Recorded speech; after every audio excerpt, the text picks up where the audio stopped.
Hello, good morning, everyone. Welcome back to my channel again. I'm Tassos. My most heartfelt wishes for an amazing weekend. And this is A to Z Gaming yet again. I've been nominated, I've been tagged for the letter M, and what a great trap that is. And yeah, you all thought I was going to say Mortal Kombat. You all thought that I might even going to say Mega Man. But no, let's bring this bad boy in. This is a pride and joy of my collection. This is a reissue. This is a licensed reproduction of the game Metal Storm by IREM. And there's a bunch of things inside. I'll be showing that as well. This is the cartridge, translucent blue, my pick. And there's a bunch of things there, but you know, starting with the basics, it has its very own box. Its very own card box that we used to throw out of the window or in the garbage can as kids. And then we grew up to understand how stupid we were.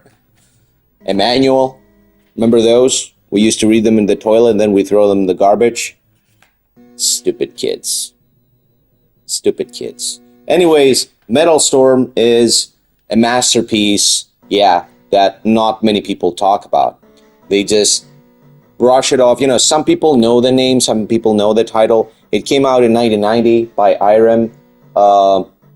It was directed by Kengo Miyata.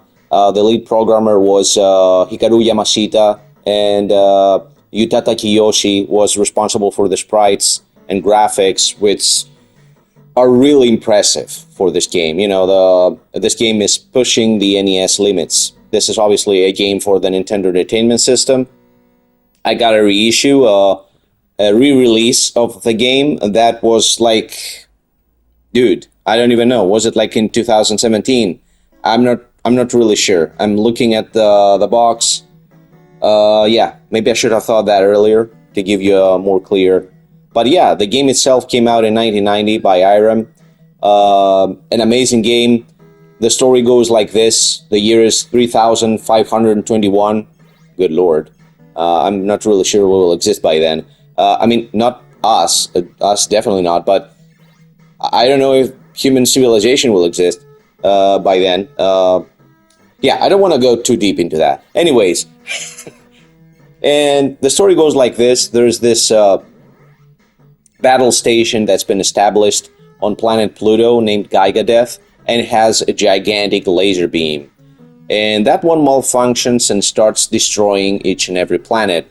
Spoiler, it has become self-sentient. So imagine just a gigantic Death Star that targets whatever it receives as a threat or whatever.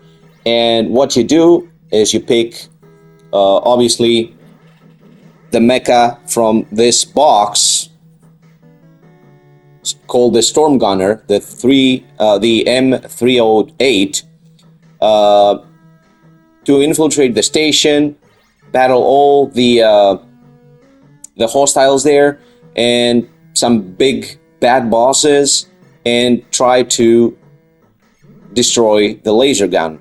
So it's an amazing game. It has this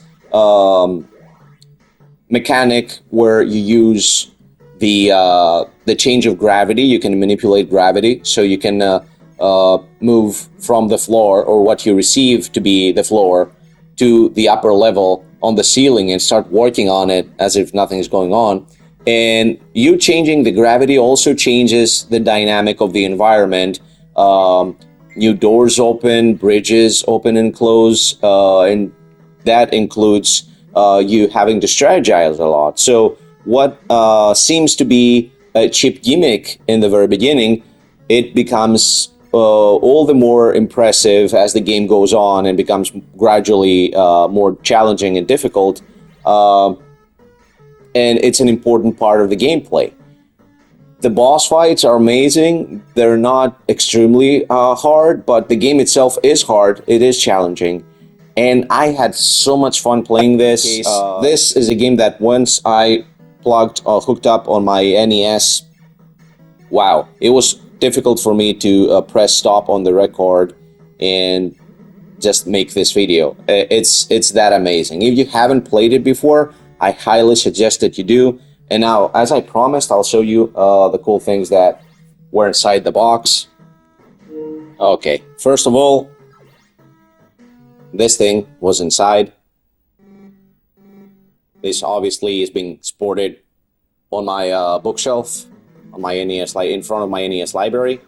It even has engravings underneath IREM and Retrobit, and it's a faithful enough representation of the Storm Gunner, the character.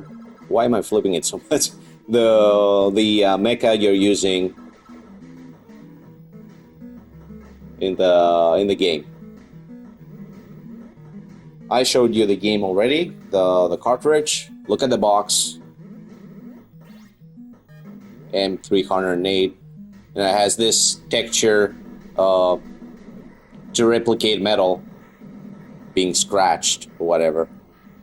Really cool. Like, the attention to detail is what really gets me in those. I barely paid 75 euros, you know, somewhere around the same price as dollars, 70, a little bit more than $70 probably, to get this thing, this entire thing. And we're paying 80 or 90 now to get what? A digital game. Looking at my face right now. I'm mad.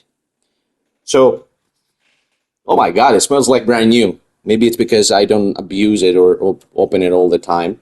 It has these postcards that look really cool.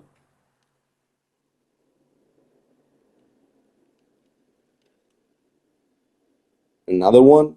And this one is the certificate of authenticity. It's number 173 out of 3,000 pieces that were made of this one. It's amazing for a collector's edition. Like, Retrobit is like, when something like this, when it comes out of Retrobit, I'm like, shut up and take my money. And we have this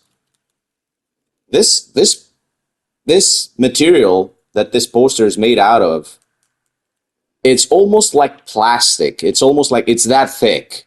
Though it's not. It's glossy paper, but it's really thick. And it has two sides, Metal Storm, like that. And this has a magnet on the back. It's, you know, you can put that on your shirt. Like, imagine me putting that thing.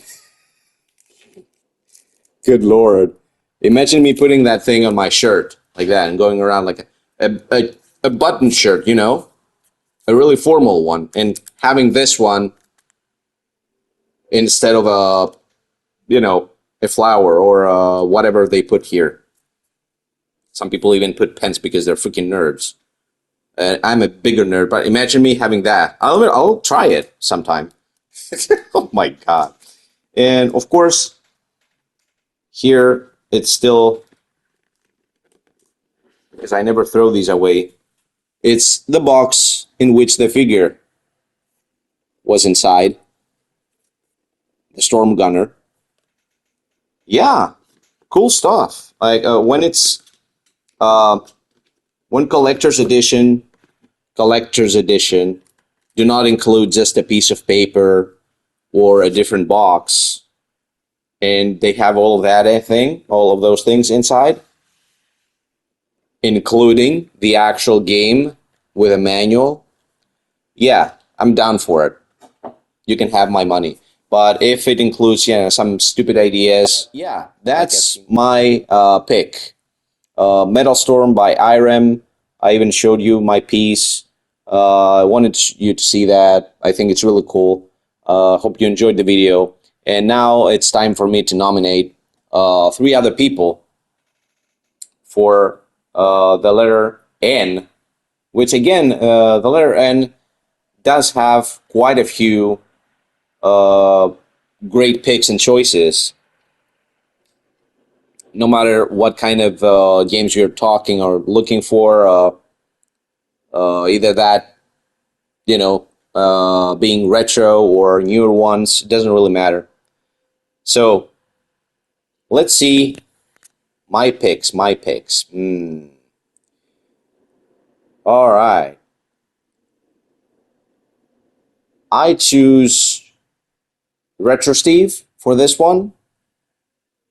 Retro Steve, you're up. uh, Rezi, Game Girl Rezi, I pick you. And I'll also pick. I wanted to pick Razai's Retro so bad. It's just that I've seen him like they even he was even picked for M, for the letter M. I'll also be picking. Yeah, I totally understand it if you cannot, but um, it's been a while. I don't know. I know you like that kind of stuff. Nicolas Focas.